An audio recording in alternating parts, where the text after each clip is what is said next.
ছবিতে যাদের দেখছেন এরা একই পরিবারের মোট 18 জন ওমরা পালন করতে গিয়েছিলেন সৌদি আরবে। মাত্র কয়েকদিন আগেও তারা জীবন্ত ছিলেন, হাসছিলেন, ছবি তুলছিলেন। কিন্তু আজ এই 18 জনের কেউ আর বেঁচে নেই, কেউ না, একজনও না। 3 প্রজন্ম একসঙ্গে ছাই হয়ে গেছে। যে শিশুটি দাদির কোলে ঘুমিয়েছিল, যে মেয়েটি বাবার হাত ধরে ছবি তুলছিল, যে বৃদ্ধ দম্পতি সারা জীবনের সঞ্চয় দিয়ে সন্তান নাতিদের নিয়ে ওমরা করতে গিয়েছিলেন, সবাই এক মুহূর্তে পুড়ে ছাই। আগুন এত নির্মম ছিল যে লাশও চেনা যায়নি, শুধু কয়লা, কালো হাড়গোড় আর ছাই। একটা পুরো বংশ এক রাতে মুছে গেল।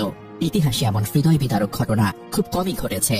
17 নভেম্বর 2025 সোমবার দিন গত রাত 1টা মক্কা থেকে মদিনায় ফেরার পথে মুফরিহাত এলাকায় তাদের বাসটি একটি ডিজেলবাহী ট্যাঙ্কারের সঙ্গে মুখোমুখি ধাক্কা খায়। ধাক্কার শব্দটা শেষ হওয়ার আগেই ডিজেল ছড়িয়ে পড়ে। তারপর যা ঘটে তা কল্পনা করলেও গা শিউরে ওঠে। আগুনের লেলিহান শিখা বাসের ভেতরে ঢুকে পড়ে যেন জ্বলন্ত চুল্লি। যারা ঘুমিয়েছিল তারা ঘুমের মধ্যেই পড়তে থাকে, যারা জেগে উঠেছিল তারা দরজা জানালায় ধাক্কা দিয়েছে, চিৎকার করেছে। কিন্তু আগুন এত দ্রুত ছড়িয়েছে যে কেউ বের হতে পারেনি। মাত্র কয়েক মিনিটের মধ্যে পুরো বাসটা একটা জ্বলন্ত কফিনে পরিণত হয়। যে শিশুগুলো মায়ের কোলে ছিল তাদের শেষ চিৎকারও কেউ শুনতে পায়নি। পরিবারের কর্তা শেখ নাসির উদ্দিন, স্ত্রী আখতার বেগম, একমাত্র ছেলে সালাউদ্দিন, 3 মেয়ে আমিনা, রিজওয়ানা, শাবানা, জামাইরা এবং 9টি নাতি নাতনি, মোট 18 জন। বাসে মোট 46 জন যাত্রী ছিলেন, মারা গেছেন 45 জন, বেঁচে আছেন মাত্র একজন, মোহাম্মদ আবুল শোয়েব। সেও আইসিইউতে মৃত্যুর সঙ্গে লড়ছেন। হায়দ্রাবাদের সেই বাড়িতে আজ আর কেউ ফিরবে না। শনিবার যে ফ্লাইটের টিকিট কাটা ছিল সেই ফ্লাইটে এখন শুধু খালি সিট আর কান্না। লাশ চেনার মতো অবস্থায় নেই। সম্ভবত সৌদি আরবেই দাফন করতে হবে। আল্লাহ সবাইকে জান্নাতুল ফেরদৌস দান করুন। যারা হারিয়েছেন 3 প্রজন্মকে তাদের এই অসহ্য যন্ত্রণা সহ্য করার শক্তি দিন, আমিন।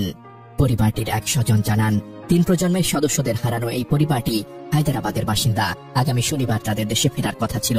মোহাম্মদ আসিফ নামে ওই ব্যক্তি জানান, আমার শালিকা, দুলা ভাই, তাদের ছেলে, 3 মেয়ে এবং সন্তানেরা উমরা করতে গিয়েছিলেন। 8 দিন আগে রওনা দেন তারা। উমরা শেষে মদিনার দিকে ফিরছিলেন তারা।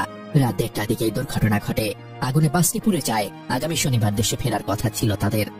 আসিফ আরো বলেন, দুর্ঘটনার আগে তাদের সঙ্গে কথা হয়েছিল।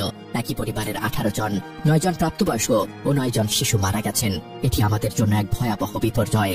আসিফ তার নিহত আত্মীয়দের মধ্যে কয়েকজনকে শনাক্ত করেছেন। নাসির উদ্দিন, তার স্ত্রী আখতার বেগম, ছেলে সালাউদ্দিন, 3 মেয়ে আমিনা, রিজওয়ানা ও শাবানা এবং তাদের সন্তানেরা। ভারতের প্রধানমন্ত্রী নরেন্দ্র মোদী, পররাষ্ট্রমন্ত্রী এস জয়শঙ্কর, তেলেঙ্গানা মুখ্যমন্ত্রী রেভান্ত রেড্ডি গভীর শোক প্রকাশ করেছেন। ভারতীয় দূতাবাস ও কনসুলেট 24 ঘন্টার হেল্পলাইন খুলেছে। তেলেঙ্গানা সরকার প্রতিনিহতের পরিবারকে 5 লাখ রুপি সাহায্য এবং 2 জন করে আত্মীয়কে সৌদিতে পাঠানোর ব্যবস্থা করছে। এমন দুর্ঘটনা খুব কমই ঘটে যা একটি পরিবারকে, একটি বংশকে এভাবে নিশ্চিহ্ন করে দেয়। আল্লাহ নিহতদের জান্নাতুল ফেরদৌস দান করুন এবং তাদের পরিবারকে এই অসহ্য কষ্ট সহ্য করার তৌফিক দিন, আমিন।